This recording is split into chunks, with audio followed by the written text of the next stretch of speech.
So, alam niyo ba, halos lahat ng pinost kong pumps last time dito sa TikTok sold na siya. Kasi nga, plano ko na talagang mag-stop sa pagpapump.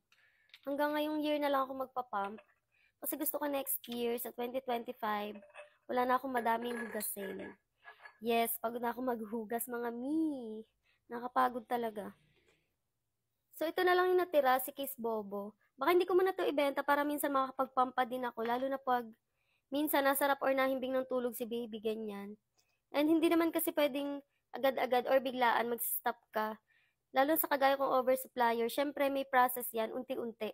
And unlatch naman kasi si baby, kaya hindi ganun kakailangan na mag-pump ako.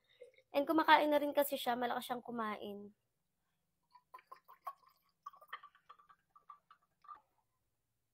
So, ito muna yung gagamitin ko si Kiss Bobo sa mga pump and pour videos ko.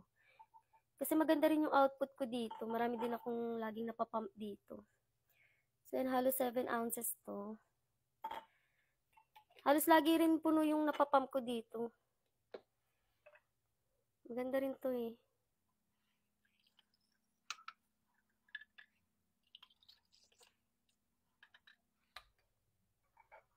So, yan.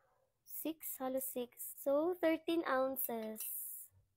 So, yun nga mga mi, hopefully next year makapag-stop na ako sa pagpapump kasi napapagod na talaga ako.